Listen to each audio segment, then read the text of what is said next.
Alhamdulillah alladzi hadana li hadza wa ma kunna linahtadiya laula an hadana Allah. Wassalatu wassalam ala asyrafil anbiya'i wal mursalin wa ala alihi wa sahbihi ajma'in. Rabbi shrah li sadri wa yassir li amri wahlul 'uqdatam min lisani yafqahu qawli. Subhanaka la ilma lana illa ma 'allamtana innaka antal alimul hakim. Wala haula wala quwwata illa billahil aliyyil azim. Amma ba'd.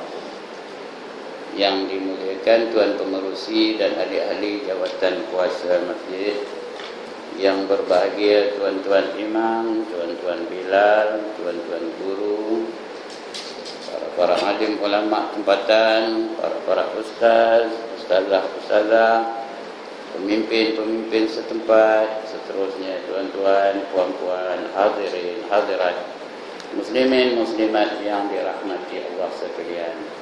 Pertama sekali mari kita memanjatkan setinggi-tinggi kesyukuran kepada Allah Subhanahu wa taala, kerana dengan limpah kurnianya dan kasih sayangnya diizinkannya kita berada di dalam majlis ilmu pada malam ini, dapat kita sama-sama solat maghrib berjamaah. Kemudian kita tunggu sekejap niat iktikaf antara maghrib dengan isya, dan kita isikan ruang yang ada ini dengan ilmu yang kita harapkan memberi manfaat bagi kita untuk memimpin kita dalam kehidupan yang singkat ini, agar ianya memberi impak yang terbaik bagi kita, supaya kita dapat selamat dalam kehidupan di dunia dan juga kehidupan akhirat. Baik, malam ini kita sambung lagi pembacaan kita pada hadis yang ke-22. Betul? Ya? Hadis ke-20, bukan 22. Ya? 22. Ada 22. Ada Kausar. Malam ni telah Kausar. Kita 22 ya. Kita pasal bercerita tentang telaga Al-Kausar. Ya, dalam Quran Allah sebut inna a'tainaka al-Kausar. Ya, kita baca hadis senang dulu, sekarang baru kita uraikan apa dia Al-Kausar itu ya. An Asma'a binti Abi Bakr as-Siddiq radhiyallahu anhuma an Nabi sallallahu alaihi wasallam qala ana ala ardi antazir man yarud antazir man yaridu alayya fa yukhadhu binasin min duni fa aqulu ummati wa yuqalu la tadri masyaw ala al-qahqara ala al-qahqara qala ibn abi mulaika Allahumma inna na'udzu bika an narji'a ala a'qabina aw nuftan. Rawahu Bukhari. Artinya daripada Asma binti Abu Bakar As-Siddiq radhiyallahu anhuma. Mudah-mudahan kedua-duanya Asma pun dan Abu Bakar As-Siddiq juga diredha oleh Allah, oleh Allah Subhanahu wa taala. Sebab disebut radhiyallahu anhuma, kedua-duanya iaitu Asma binti Abu Bakar dan Abu Bakar As-Siddiq pun juga mudah-mudahan kedua-duanya diredai oleh Allah Subhanahu wa taala. Jadi radhiyallahu anhuma. Juga kalau kita jumpa Ibnu Abbas, kita sebut ujungnya apa? Radhiyallahu anhuma. Begitu juga kita sebut Ibnu Umar umpamanya, radhiyallahu anhuma. Begitu juga kita sebut Ibnu Mas'ud radhiyallahu anhuma. Kerana dua-duanya itu orang Islam. Umar pun Islam, anaknya Abdullah bin Umar pun Islam. Jadi kedua-duanya mudah-mudahan Allah redha dengan kedua-duanya. Kalau seorang aja radhiyallahu anhu, kalau seorang perempuan aja radhiyallahu anha, ya. Kalau ramai perempuan lelaki radhiyallahu anhun, ya. Kalau ramai lelaki radhiyallahu anhum. Kalau campur lelaki dan perempuan ramai radhiyallahu anhum, gitu kan. Itu cara kita, adab kita untuk address para sahabat, ya. Jadi Rasulullah berkata, ya, Rasulullah sallallahu alaihi wasallam bersabda, ketika aku sedang berdiri di tepi telagaku, yaitu telaga Al-Kautsar, dan telaga Nabi itu dipanggil telaga Haud. Telaga Haud juga dikenali dalam Quran telaga Al-Kautsar, yaitu pada hari kiamat nanti, sambil menunggu orang-orang yang datang meminum daripadanya, maka tiba-tiba ada orang-orang yang disekat daripada sampai ke sisiku. Ada orang yang nak pergi minum sama, tapi dihalang oleh malaikat. Tak boleh dekat, kamu jauh katanya. Kamu tak layak untuk minum telaga Al-Kautsar ini. Ada golongan itu. Jadi kita ni masuk ke golongan itu. Kalau masuk, halanglah kita. Ya, tak dapat minum air daripada telaga Al-Kautsar. Tapi Nabi intervene, Nabi mencelah, ya. Lalu aku berkata, bukankah mereka itu juga dahulunya daripada umatku? Rupanya Nabi tak tahu. Dia umat aku dulu. Kata Nabi, kenapa kamu cegah mereka daripada mendekati telaga Al-Kautsar ini? Maka dikatakan orang kepadaku, di antara yang mencegah itu, dia berkata kepada Nabi lah, ya. Ya, benar. Tetapi kau tidak mengetahui bahawa mereka setelah itu kembali ke belakang. Jadi berpaling kepada kebenaran, kepada kebatilan, daripada kebenaran berpaling kepada kebatilan. Berpaling tadak atau meninggalkan ajaranmu. Berkata Ibnu Abi Mulaikah, yaitu seorang di antara perawi hadis ini, namanya Ibnu Abi Mulaikah, anak kepada Abi Mulaikah. Apa kata dia? Ya Allah, kami berlindung denganmu daripada kembali kepada kekufuran, atau kami diuji dengan ujian yang berat. Ini hadis ini pendek, ya. Jadi hadis ini menceritakan bahawa nanti Nabi Muhammad dan umat-umatnya akan dihadiahkan dengan telaga Al-Kautsar. Telaga Al-Kautsar itu ialah telaga yang berada di pintu syurga. Dia bukan dalam syurga, belum masuk syurga lagi, dia dah lepas kaki meniti siratal mustaqim tu, melangkah ke syurga. Depan syurga tu adalah telaga Al-Kautsar. Itu yang Allah kata, inna a'tainakal kautsar. Sesungguhnya kami nak berikan, nak hadiahkan kepada Nabi Muhammad telaga Al-Kautsar. Kami nak datangkan kepadanya telaga Al-Kautsar. Telaga itu lintangnya saja sebulan perjalanan. Kiri kanan depan belakang. Jadi dia punya sebulan perjalanan square, square apa? Itu 4 segi lah. Dari sini 4 sebulan, dari sana sebulan, dari sana sebulan, dari sana sebulan perjalanan. Dari mana ke mana entahlah, saya tak tahu lah. Nak try malam ni. Setelah start jalan kaki malam ni, jalan sebulan, lepas tu jangan pun terhenti tau. Jalan sebulan juga mana sampai. Kalau sini Singapura, sini Bangkok. Nak tentu apanya, itu utara lah. Dia tak ada, dia bisa jauh, ya. Mungkin dari sini ke Bangkok, dari sini ke Chiang Mai, jalan kaki lah. Kemudian terdapat airnya lebih putih daripada susu, lebih manis daripada madu. Itu air lebih putih daripada susu, lebih manis daripada madu. Madu manis tak? Madu manis ke baik? Manis. Kenapa dia kata tak madu? Patutnya manis tak? Madu tak? Saya tanya dia, tak kita tak madu? Tak nak. Kenapa? Pahit bagi dia. Ya. Siapa minum airnya, dia tidak akan dahaga selama-lamanya. Bilangan gelas yang ada di keliling itu seperti bintang di langit, sebanyak bintang di langit. Itu gelas yang ada kendi-kendi kata dalam kitab ya. Kendi-kendinya itu seperti bintang di langit. Sebelum masuk surga, minum airnya dulu. Kata mereka, minum dulu. Jadi minum, sudah minum tu walaupun seteguk. Nanti masuk dalam surga, tidak akan dahaga selama-lamanya. Ada tak minum ke? Dalam surga tak minum ke? Tak ada dahaga? Minum tidak? Minum. Tapi minum bukan kerana dahaga. Dia minum bukan kerana dahaga. Dia makan bukan kerana lapar. Dahaga dan lapar tu penderitaan. Menderita tak orang lapar? Menderita tak orang dahaga? Menderita dalam surga mana ada penderitaan? Dalam surga tu hanya ada keseronokan aja.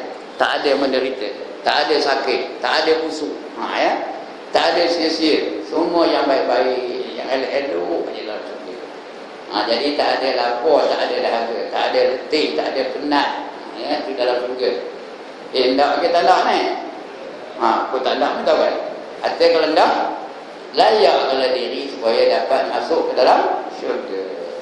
Nak masuk dalam syurga, syaratnya bukan banyaknya, dua je syaratnya. Wallazina amanu wa amilus solihat ulaika ashabul jannah hum fiha khalidun. Dan orang-orang yang beriman dan beramal soleh, mereka itulah orang-orang yang diberikan mereka syurga, kekal mereka di dalamnya selama-lamanya. Artinya tuan-tuan dan puan, nak masuk syurga syaratnya hanya ada dua je. Beriman dan beramal soleh, dapat masuk syurga. Kan tahu senang ke susah? Senang ke susah? Senang benar, beriman dan beramal soleh. Apa yang senang? Apa yang senang? Nyebutnya, buatnya belum tahu ya. Kalau senang esok pagi, subuh esok, tak muat masjid ni.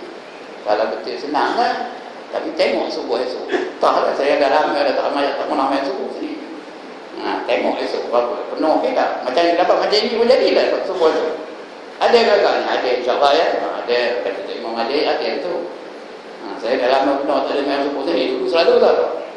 Masa itu saya belum mengajar sini, selalu saya main subuh sini. Pasal masa itu saya pergi pasar borong, ambil ikan, singgah main subuh sini.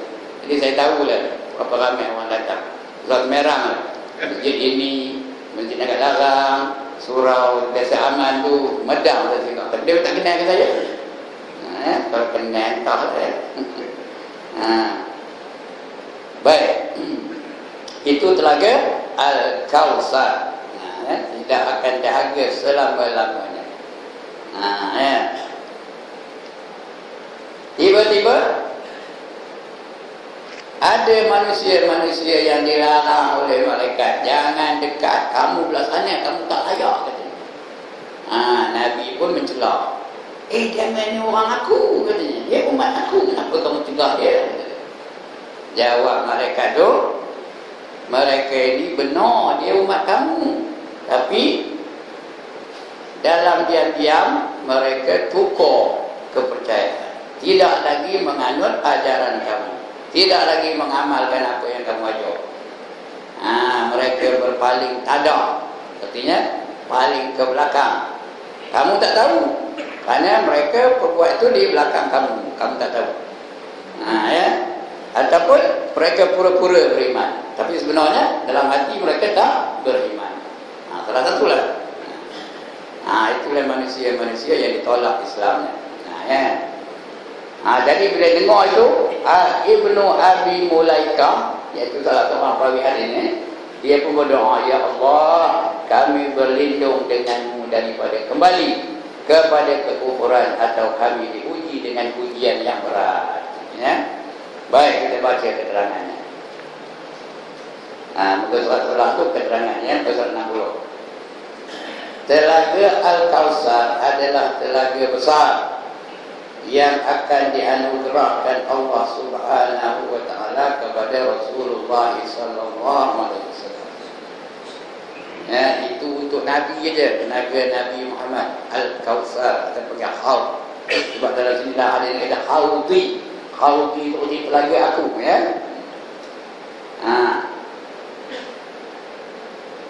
Pada hari kiamat nanti. Tapi hari kiamat dah dalam dunia ini tak ada lah, ya. Di hari kiamat esok. Telaga ini beribu-ribu batu luasnya.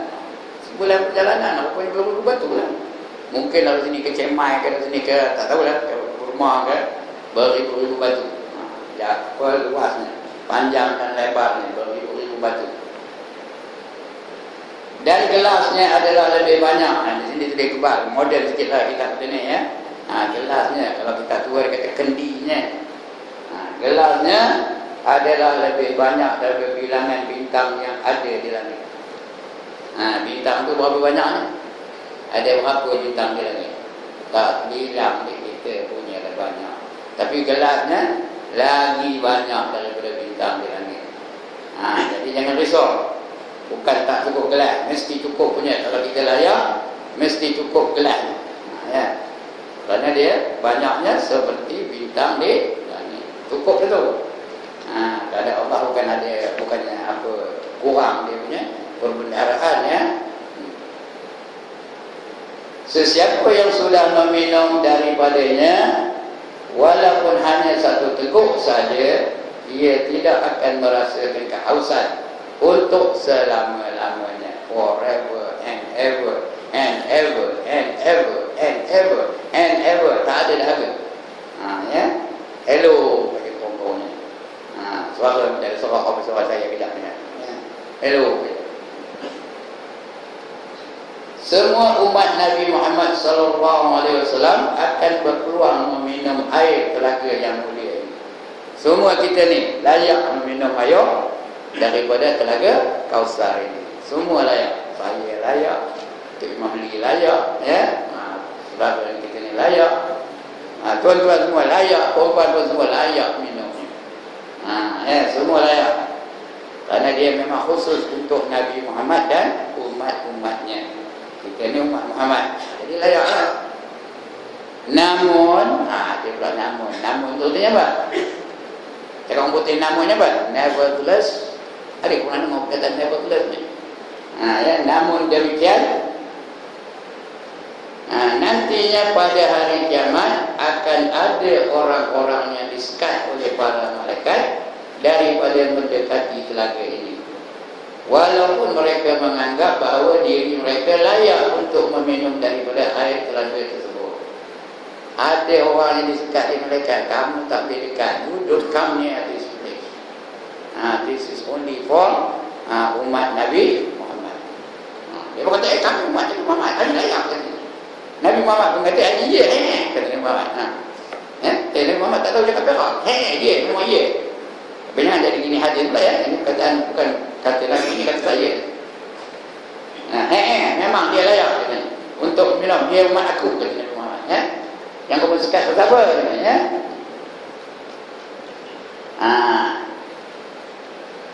Sebelum mereka tadi menganggap bahawa diri mereka layak untuk meminum air telaga tersebut, dan Rasulullah SAW sendiri sebelum mengetahui hakikat perbuatan mereka yang sebenarnya, merasakan bahawa mereka layak untuk meminum daripada telaga tersebut. Nabi Muhammad anggap dia layak, ya. Mereka sendiri katakan dia layak. Nabi Muhammad pun setuju, yang mana pun layak dengan sepatutnya, ya. Maka apabila para malaikat menyekat mereka, Nabi SAW berkata, bukankah mereka juga umatku? Bukankah mereka juga dari umatku? Aku kenal mereka ni umat aku lah ni, ya.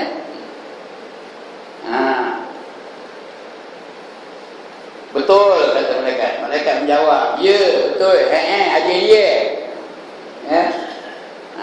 Mereka pada mulanya adalah termasuk daripada golongan umatmu. Asalnya dia itu memang ia umat kamu.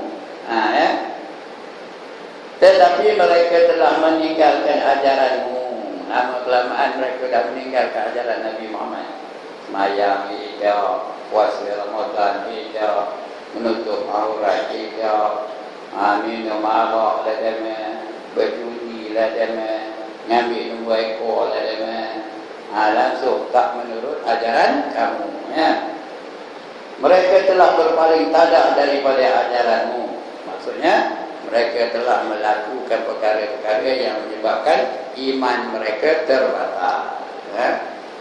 Jadi kita kena belajar oleh perkara-perkara yang membatalkan iman, ya? Apa perkara-perkara yang membatalkan iman kita kena tahu. Bukan nak nyuluh orang, kita kena tahu supaya kita pun terhindar daripada perbuatan yang boleh membatalkan iman kita, ya? Tuan-tuan boleh rujuk kepada kitab-kitab tauhid, perkara-perkara yang membatalkan iman, ya. Di antara kitab yang boleh kita rujuk ialah kitab Aqidah Ahlus Sunnah wal Jamaah, karangan bekas mufti Sabah, ya, Said Ibrahim apa namanya? Saya tanya dia, ya. Said Ibrahim, ya, namanya. Ada di situ. Di antaranya kata Said Ibrahim, yang pertama yang boleh membatalkan iman ada 4 perkara. Yang pertama, engkar atau mencerca sifat atau mentauhid rububiyah Allah. Dia menafikan, engkar, tak percaya, menghina Allah sebagai Rabb. Allah itu bukan Rabb. Siapa menjadikan langit dan bumi, dia kata bukan Allah. Dia kata dia jadi dengan sendiri. It comes naturally. Everything started from atom. Siapa ngaji sains tahu lah, ya. Dia started from atom they become cells, from cells they become bodies. Jadi begitulah sel tu dia berkumpul-kumpul jadi tubuh-tubuh. Dan bertubuh itulah bentuk ada manusia, ada binatang, ada pokok, ada apa, daripada sel-sel itulah. Manusia ni mulanya asal daripada beruk. Siapa yang ngajar tu? Siapa yang ngajar tu? Namanya Charles Darwin. Siapa setuju kata? Siapa setuju teori ni? Bermakna tuknya lah tu beruk. Opahnya pun beruk juga. Pasal dia tak setuju dengan rububiyah Allah. Bila ditanya siapa menjadikan kamu, siapa menjadikan langit dan bumi, siapa menjadikan apa? It comes naturally. Itu natural saja. Kerana itu mempunyai dia melalui proses apa? Proses apa keluarnya? Evolution. Kena ngaji sains kan? Saya mengaji sains kemarin. Melalui proses evolution. Dia pegang teori itu. Maka batallah imannya. Itu yang pertama, ya. Menafikan sifat rububiyah Allah Subhanahu wa ta'ala. Sedangkan Quran kata Allahul ladzi khalaqas samawati wal ardh fi sittati ayyam.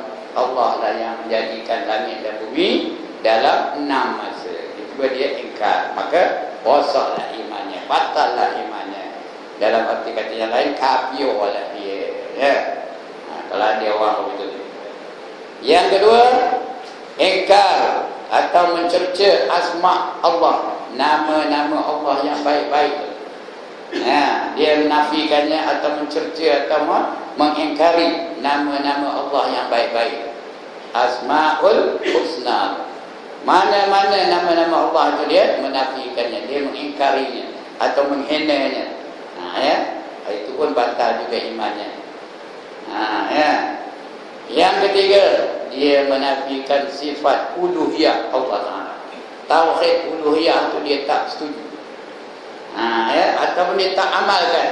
Kadang-kadang dia menerima rububiyah Allah, tapi bila dia sembahyang, dia nyembah yang lain. Ada tak orang tu? Orang Cina tu, orang Buddha tu, orang Hindu tu, dia percaya. Tak percaya lepas ini kan tanya. Ramasami ke Acong lah tanya. Acong ini langit siapa bikin? Ini bumi siapa bikin? Ini hujan siapa kasih turun? Apa jawab dia? Apa jawab dia? Tuan Allah lah. Lu mengong katanya. Anaknya tu bingung. Tapi itu bermakna dia beriman dengan rububiyah. Allah sebagai Rabb, Allah sebagai pencipta, Allah sebagai pentadbir, Allah sebagai pemberi sesuatunya, dan mengambil balik sesuatu nikmat tu. Semua dari Allah, dia terima tu. Tapi bila dia nyembah, dia balik nyembah patung, tidak menyembah Allah. Dia menyembah berhala, bukan menyembah Allah. Maka bermakna orang ini menerima tauhid rububiyah tetapi tidak menerima tauhid uluhiyah. Ini ramai. Dalam dunia ni ramai manusia-manusia yang percaya Allah menjadikan langit dan bumi, percaya Allah menjadikan diri dia, percaya Allah menjadikan segala-galanya, tetapi bila dia menyembah lain daripada Allah, menyembah patung, menyembah berhala, menyembah gambar, menyembah binatang dan sebagainya. Lalu dikatakannya binatang itulah Tuhan, lembu itulah Tuhan, kata orang itu. Sebab itu ada menteri yang melarang orang Islam membuat korban di sekolah, kerana menyembelih lembu itu seolah-olah menyembelih Tuhan mereka. Dilarangnya. Ada satu sekolah di Gopeng dulu, itulah mereka nak buat korban di sekolah. Datang delegasi daripada Hindu. Dia kata, kalau kamu sembelih lembu di sekolah ini, nanti kami akan datang bawa babi, sembelih babi di sekolah ini. Aku rasa kamu berhenti. Jadi takut guru besar tu takut, guru lain pun takut. Dibatalkannya program korban di sekolah. Begitulah desakan mereka pada ketika itu. Tunduk kepada kehendak mereka. Padahal kalau tanya orang itu, siapa menjadikan langit dan bumi? Dia pun jawab Allah. Itu dia. Yang keempat, dia kufur atau mengingkar dengan kenabian Rasulullah sallallahu alaihi wasallam. Dia tak beriman dengan hadis, tak beriman dengan Nabi Muhammad, tak beriman dengan nabi-nabi yang sebelumnya. Apa saja risalah yang dibawa oleh nabi-nabi dan rasul-rasul, dia tak percaya. Itu pendapat dia yang berbeza dengan pendapat Ahlus Sunnah wal Jamaah. Itu ada yang mengatakan rambut itu bukan aurat bagi wanita. Ada tak orang ada kom tu? Ada ke tak ada? Ada. Rambut bukannya aurat bagi wanita. Nak melembung-melembung lah, nak terpongih lah, tak ada berdosa katanya. Ada orang kom itu tu. Tapi tidak diambil apa-apa tindakan kepada dia, kerana orang yang backing dia tu orang yang handal jugalah. Sebab itu dia tidak dikenakan apa-apa tindakan. Dah nyata tu. Nyata menghina Nabi. Lagi satu di antara pendapatnya, kita ni selalu mendewa-dewakan Muhammad seolah-olah dia tu Tuhan. Begitulah pendapat dia, ya. Mendewa-dewakan Nabi Muhammad seolah-olah dia tu Tuhan. Padahal kita mana pernah kita mendewa Nabi Muhammad, menganggap dia sebagai Tuhan. Kita hanya memuliakan baginda. Itu yang marhaban, itu memuliakan baginda lah. Apa saja dalam surah berjanji itu memuliakan Nabi Muhammad lah. Tapi dia kata macam mendewa-dewakan. Inilah jawabnya. Udah rosak akidahnya. Kalau dia jadi imam saja tak nak ikutnya. Dia hanya berpegang kepada Al-Quran saja, tidak mahu berpegang kepada hadis saja. Dia juga menubuhkan satu gerakan. Nama gerakan apa? Ya Allah, pernah dengar kita menyebut. Apa nama gerakannya? Anti hadis. Ini gerakan anti hadis. Ada orang sini ni, kalau ada entah lah. Ini dia.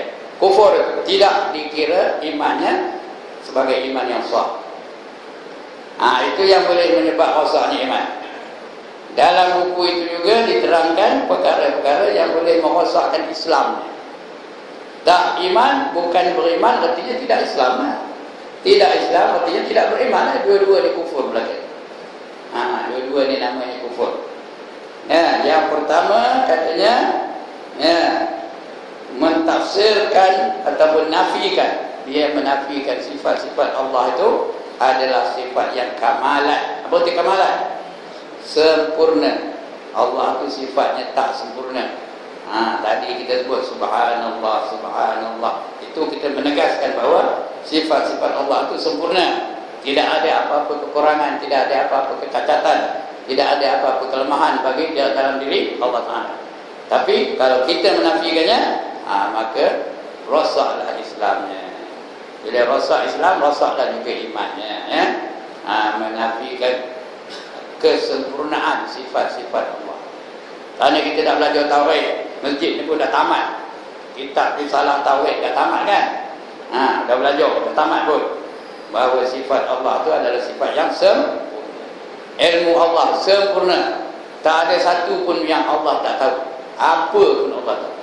Sehingga debu yang berterbangan pun Allah tahu di mana dia akan hilang. Dia datang dari mana, dia asal dari mana. Semuanya Allah tahu. Ya. Innallaha alimun khabir. Sungguhnya Allah itu maha mengetahui dan maha dapat berita yang baik-baik. Innallaha sami'un alim. Allah maha mendengar lagi maha mengetahui. Jadi pengetahuan Allah itu sempurna. Dia tahu, tak ada apa benda yang dia tak tahu. Yang wajib pun dia tahu, yang mustahil pun dia tahu. Lebih-lebih lagi yang harus dia tahu. Yang mustahil pun dia tahu. Mustahil itu apa? Benda yang tak ada. Kita tak tahu. Dia tak ada. Nak kejap nak Ustaz Wahab tak ada. Tuan-tuan tak tahu kenapa tak ada. Saya tahu lah kenapa apa saya. Ada sebab. Tapi tuan-tuan tak tahu. Tapi Allah tahu lah. Tahu tak? Allah tahu mengapa dia tak ada. Itu barang tak ada pun dia tahu. Seperti syarikul bari. Apa itu syarikul bari? Benda yang menyerupai Allah. Sama ada zatnya, sifatnya atau af'alnya. Benda itu memang tak ada. Pun ada dalam pengetahuan Allah Subhanahu wa ta'ala. Benda mustahil. Mustahil memang tak ada lah. Pun Allah tahu. Ya. Lebih-lebih lagi benda yang harus. Ya. Tuan-tuan yang dalam masjid ni, ada berapa leh daun keliling masjid ni? Berapa leh daun? Pokok-pokok keliling masjid ni, ada berapa leh? Tak tahu. Tapi Allah tahu tak? Tahu. Okey dah, itu daun jauh. Yang dekat dengan tuan-tuan, ada berapa leh rambut di kepala tuan-tuan? Cik berapa leh? Mana yang botak dia tahu lah.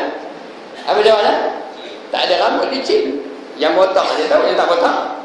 Saya ada lagi rambut sikit, tak tahu berapa leh. Janggut ada berapa leh. Misal ada berapa leh. Tapi Tuhan tahu ke tak? Tuhan tahu sempurna ilmu Allah. Allah tahu yang wajib. Apa yang wajib? Zat Allah, sifat Allah, af'al Allah. Allah tahu berapa? Allah tahu juga yang mustahil, yang tak ada. Ya.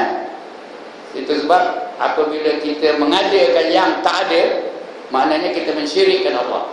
Sebab Allah maha benar orang yang mensyirikkan Allah. Tak masuk syurga orang yang mensyirikkan Allah dengan sesuatu. Faman kana yarju liqa'a rabbih falyamal amalan shalihan wa la yusyrik bi ibadati rabbih ahada. Dalam surah Al-Kahfi ujung ayat. Barang siapa berharap nak masuk syurga, bertemu dengan Allah, untuk berjumpa dengan Tuhannya, maka hendaklah dia beramal dengan amalan yang soleh, dan jangan sekali-kali dia menyekutukan Allah dengan apa jua daripada hamba-hambanya. Itu dia syirik. Allah maha benar. Kerana Allah tahu benda itu tak ada, tapi Allah tahu yang tak ada itu Allah tahu. Lebih-lebih lagi yang harus. Jadi maknanya ilmu Allah itu meliputi yang wajib, meliputi yang mustahil, meliputi juga yang harus. Sempurna itu berbanding dengan ilmu kita. Ilmu kita hanya sekadar yang diizinkan oleh Allah sahaja. Mana yang tak diizinkan Allah kita tak tahu. Contohnya apabila janggut tuan-tuan, mana yang tak ada janggut dia tahu. Tak ada kosong, tak ada licin saja. Tapi yang ada janggut berapa belah? Tak tahu. Berapa belah bulu kening? Semua orang ada bulu kening. Berapa belah bulu kening? Tak tahu, tapi Allah tahu. Tak boleh nak disuruh ilmu Allah. Sebab itu tuan-tuan dan puan-puan, kita tak payah dengan ilmu kita. Kerana ilmu kita tu yang sebenarnya di sisi Allah sikit aja. Wa ma utitum minal ilmi illa qalila. dan tidak aku beri kamu itu ilmu melainkan hanya sedikit sahaja. Jadi tak payah ya. You know, I'm a graduate of University Malaya, you know. Tak payah lah tak payah mendabik dada lantang dan duduk tinggi mana. Tapi ilmunya sedikit. Okey, itu yang pertama. Yang kedua, apa dia? Yaitu takwil, mentakwilkan ayat-ayat mutasyabihat yang boleh menyebabkan kurang kesempurnanya sifat Allah. Takwil tu dia pergi makna yang lain, makna bukan ikut makna dia tapi makna yang lain. Jadi pentakwilan dia tu menyebabkan sifat Allah tu jadi kurang, ada kecacatan daripada sifat Allah. Itu pun kufur juga. Dalam Quran ni ada ayat-ayat yang kena ditakwil. Sahabat dulu tak ada takwil. Sahabat dulu dia terima ayat-ayat tu seadanya. Cuma dia terserah kepada Allah Taala, Dia Allah kata yadullah, tangan Allah tu. Dia tak ada takwil-takwil. Tapi yang sesuai dengan sifat kesempurnaan Allah Taala. Tapi zaman sekarang ni nak bagi faham, ada orang mentakwilkan. Contohnya yadullah tadi, iaitu kekuasaan Allah Taala, lebih tinggi daripada kekuasaan manusia yang lain. Yadullahu fawqa aydihim, dalam Quran ya. Begitu juga wajhullah, wajah Allah, muka Allah, artinya muka Allah. Jangan kita bayangkan muka Allah atau muka saya. Muka Allah tu apa? Tak ditakwilkan kepada zat Allah Taala. Jadi kalau pentakwilan itu mendatangkan kelemahan bagi zat atau bagi sifat Allah Taala, maka kufur jadinya. Sebab itu jangan pandai-pandai nak mentakwil. Kecuali takwil yang sudah dibuat oleh ulama-ulama yang dulu, itu tak apa, boleh terima. Itu boleh terima kerana mereka tidak tergelincir ilmu tauhid mereka. Jangan kita berpandai-pandai nak mencari makna yang baru kepada ayat-ayat mutasyabihat, ayat-ayat yang samar-samar maknanya. Ini payah nak faham ya. Kecuali mereka yang dah belajar ilmu tauhid, dia tahu lah ya. Itu namanya tahu apa takwil. Yang ketiga, kufur nafi. Kufur nafi. Tidak apa kufur nafi? Dia menafikan kesempurnaan sifat Allah Taala. Tuhan bukan tak tahu, kapiol. Tuhan bukan dengar pun, kapiol. Sedangkan Allah tu maha mendengar, maha mengetahui, maha melihat. Tapi dia kata Tuhan bukan sedar pun, kapiol. Kerana dia menafikan kesempurnaan sifat Allah Taala. Itu pun boleh kapiol. Lagi apa kata apa lagi yang boleh menyebabkan orang tu rosak Islam, iaitu kufur isbat. Kufur menetapkan sesuatu yang tak ada pada Allah Taala. Dia katakan Allah akan mati umpamanya. Sedangkan mati itu Allah mati ke tak? Allah dah sebut la yamut. Sifat Allah tu la yamut, dia tidak akan mati. Tapi kita kata Allah tak lama lagi matilah. Benda yang tak ada tu kita katakan ada. Allah tu zalim. Ada ke Allah zalim? Mana ada? Itu artinya kufur isbat.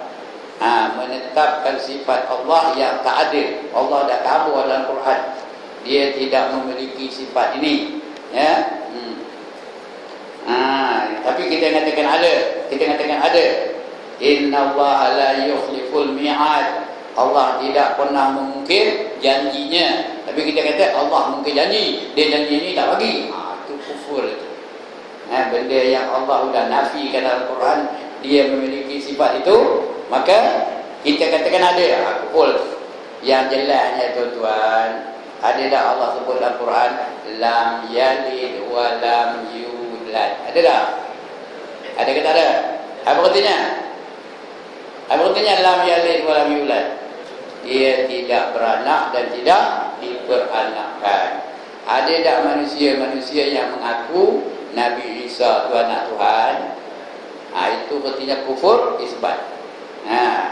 Allah dah nafikan dia ada anak, dan Allah dah nafikan dia beranak, dan dia ada anak dan dia juga diperanakkan. Tiba-tiba ada pula golongan yang mengatakan Nabi Isa itu anak Tuhan. Orang Yahudi pula mengatakan Uzair itu anak Tuhan. Itu mengadil. Artinya kufur isbat. Mengisbatkan benda yang Adam. Adam bukan nama orang yang Adam. Bukan Adam ya, Adam. Mengisbatkan perkara yang tak ada, diadakan. Itu pun kufur juga. Itu yang keempat. Yang ketiga, yang keempat. Yang kelima, ingkar dengan ayat-ayat Quran, terutamanya tentang perkara gaib.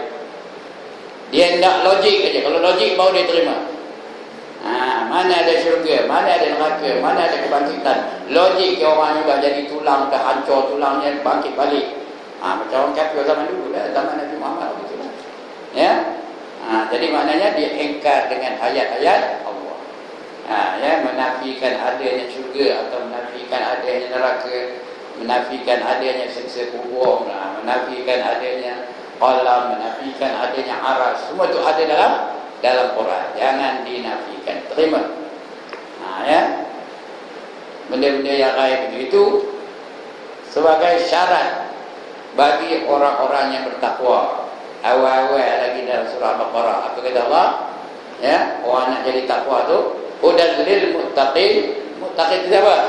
Yaitu allazina yu'minuna bil ghaib. Mereka yang beriman dengan perkara-perkara ghaib yang tak dapat dibuktikan dengan panca indera. Kita nak nampak tak dapat, nak cari tak dapat, nak pegang tak dapat, nak dengar pun tak dapat. Tapi benda itu ada. Seperti apa? Syurga, neraka, lauh mahfuz, qalam, kursi dan sebagainya. Itu semua benda-benda ghaib yang kita tak dapat nak kesan. Tapi wajib beriman. Lebih-lebih lagi pada hari kebangkitan, kita kena beriman dengan kebangkitan. Bukan senang nak beriman tu tau. Wajib beriman dengan kebangkitan, bahawa kita lepas mati esok akan dibangkitkan semula oleh Allah Subhanahu wa ta'ala, dan dihisab dan diadili. Kerana Allah lah pengadil yang paling adil sekali. Tidak ada satu pun yang terlepas dari pengadilan Allah. Sebab Allah kata, "Faman ya'mal mithqala dzarratin khairan yarah, wa man ya'mal mithqala dzarratin syarran yarah." Barang siapa membuat kebajikan walaupun sebesar zarah, akan diperlihatkan nanti di hari akhirat. Dan barang siapa membuat kejahatan walaupun sebesar zarah, juga akan diperlihatkan di hari akhirat. Jadi tuan-tuan jangan takut kalau orang anaknya kita ke, orang curi barang kita ke, jangan takut. Di akhirat esok semua akan dilihat semula. Everything will be accounted for, and none is going to be left out. Faham kita macam komputer ni? Tak ada satu pun yang akan ketinggalan. Semuanya akan diambil kira oleh Allah Subhanahu wa ta'ala. Kalau tidak lah, kalau orang mati tak ada bangkit semula, macam ramai ada orang yang lepas begitu aja. Ramai ada orang rasuah lepas begitu aja. Orang berzina tak ada kena tangkap lepas begitu aja. Orang curi lepas begitu aja. Orang pak bank lepas begitu aja. Pembunuh lepas begitu aja. Banyak orang melakukan maksiat dia lepas gitu aja, tak ada apa pembalasan. Itu sebab diadakan mati dulu. Lepas mati diadili kita. Masa itu kita tak boleh apa? Tak boleh elak dah. Tak boleh sorok-sorok dah. Semua akan diperlihatkan nantinya. Kejap pun ada tak? Dua orang ikut tuan-tuan dan puan. Ada tak? Di sisi tuan-tuan ni ada tak dua orang? Siapa? Malaikat kiraman katibin. Wa inna alaikum lahafizin, kata Allah. Sentiasa ada di sisi kamu dua orang malaikat.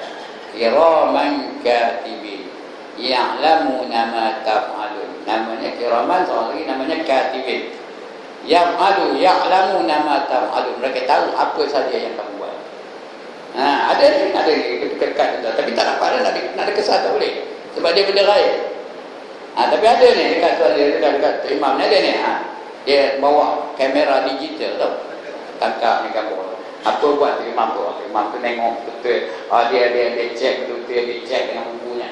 Suatu gambar tu. Orang yang nyandu tu, dia ngantuk je. Esok semua akan dicek balik tau. Nampak dia tu. Jadi mana nak lari?